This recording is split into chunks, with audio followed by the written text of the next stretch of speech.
Cassiopeia's last transmissions paint a grim portrait of an encounter no one could have imagined. The colony ship dispatched to the exoplanet Tosetti F crash-landed with just a handful of survivors. Within hours, investigators back on Earth noted the crew was not alone on board. The logs refer to a mutating alien organism lurking in the shadows. Scientists studying the aftermath describe it as a shape-shifting life form that mimics its host, calling it John Carpenter's The Thing in Space. Initial data shows the crew was trapped with a predator whose very biology defies classification. The creature's appearance was horrifying. Surveillance footage recovered from Cassiopeia's corridors shows a pale, fleshy being covered in oozing pustules, its skin distended and gelatinous.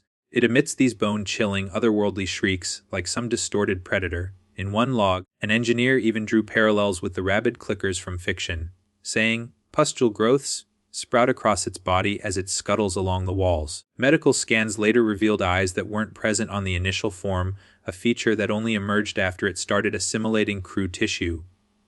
Researchers noted the alien isn't blind. It tracks its victims with hyper-acute senses, responding instantly to any motion or sound. Even more unsettling is how the organism moves. Engineers detected a ship-wide spore network of microscopic filaments permeating the Cassiopeia's hull.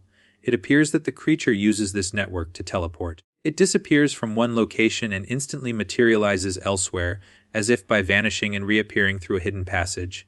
This instantaneous relocation baffled the crew one moment. The corridor is empty, and a heartbeat later, the alien is inches away. The spore network seems to link every room, meaning that no corner of the ship is safe from its presence. Scientists theorize about the method of infiltration. The leading hypothesis is that the Cassiopeia's instruments contacted the alien world's ecosystem after the crash. Microscopic spores from Tosetti F likely adhered to the ship's hull and were inadvertently carried inside. Once inside, the life form's biology springs to life, seizing the nearest living host. It then begins the process of replication. Investigators found pieces of human tissue interwoven with the alien cells. Genomic analysis shows the creature's cells literally mimic their host's DNA. In effect, it cloaks itself at a cellular level, using host cells as a disguise. In some respects, its strategy mirrors a Trojan horse invasion known in Earth biology. For example, certain fungi on Earth can survive engulfment by immune cells and travel unseen through the body before erupting into infection. The Cassiopeia organism appears to employ a similar strategy on a ship-wide scale, blending seamlessly among the crew. Crew behavior changed as the threat became evident. The tight-knit team began to fracture under suspicion. Logs and voice recordings reveal growing paranoia. Every cough or twitch of skin was feared to be the alien. The mission's chief of operations wrote in his journal that training and trust are lost among the crew when their enemy hides in plain sight.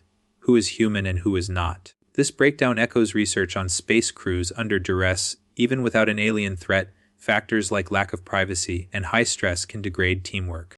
With such a predator among them, the crew's mental state deteriorated rapidly. Sleep became fitful. Hallucinations and night terrors were reported. One psychologist's note, sent in a delayed transmission, warned that isolation plus the constant, unseen threat was almost like drowning in anxiety. As systems failed and help was out of reach, survival depended on ingenuity. The crew searched for what they could: a modified scanner, a remote utility strap, and improvised stun devices. The scanner, a last resort life form detector, could expose the shape shifter's presence, but at a terrible risk.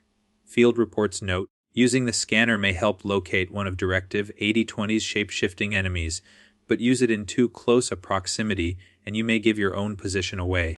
In one recorded encounter, Lieutenant Young carefully used the scanner only inside a sealed chamber. It picked up a signal from an adjacent corridor, revealing the alien's silhouette. Using the scanner's audio cue, she deployed a rigged display to distract it, then slipped past as it turned, briefly zapping it with a jury-rigged electric wedge to buy time. Even so, every escape was a close call. A single misstep could mean immediate capture. The colonists were trained for emergencies, but nothing in their preparation had prepared them for an enemy that wore their own faces. Psychological fatigue became as deadly as the monster itself. Each crew member swung between boldness and paralyzing doubt. As one engineer candidly recorded, the team struggled with a collapse of social order. One by one we picked our names from the hat. No one wanted to be left alone in a dark compartment with the lights out. In spaceflight studies, experts have long warned that extended isolation and communication delays can severely strain morale. On Cassiopeia, those conditions were worsened by the struggle to survive. Against this backdrop, scientists studying the incident highlight its broader implications. If a single parasitic organism could unleash such havoc on a lone ship, what might it mean for the rest of humanity? Biologists draw comparisons to Earth's own shape-shifting pathogens. Fungal infections, for example, show how a microbe can dramatically alter its form inside a host. As one review notes, fungi are not locked into one-cell morphology. They change shapes. Some species undergo a dramatic shift when they enter the host. In other words, nature itself offers examples of cell mimics and hidden threats. Cassiopeia's tragedy suggests that extraterrestrial life may have evolved similar strategies. Researchers warn that detecting such a threat in advance would be extremely difficult. Standard tests could easily mistake alien cells for human tissue if the mimicry is perfect. In official briefings, experts deliver a grave warning. The Cassiopeia catastrophe stands as a dire case study. The unknowable depths of space may harbor predators capable of boarding ships without a sound. The incident has sparked urgent discussions about new biological scanning protocols and emergency countermeasures.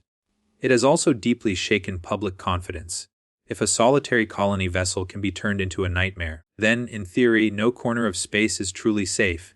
Human space agencies are already reassessing isolation procedures and crew screening standards, building on existing research into behavioral health during long-duration missions. As we await further data from the wreck, the faint hope remains that the survivors might somehow have found a way to escape or contain the monster. But the tapes suggest otherwise. One final, desperate broadcast ends mid-scream. The lesson is etched in those static images and clipped log lines. What was once a human face became a rictus mask. A whisper of science fiction turned into grim reality. The Cassiopeia scientists died knowing they had faced an unknowable form of life, recorded only in data and horror. In explaining this catastrophe to the world, experts stress that the fabric of human exploration has been torn. Humanity now knows that, out there in the black, evolution may have written, with blood, a new category of life that does not follow our rules.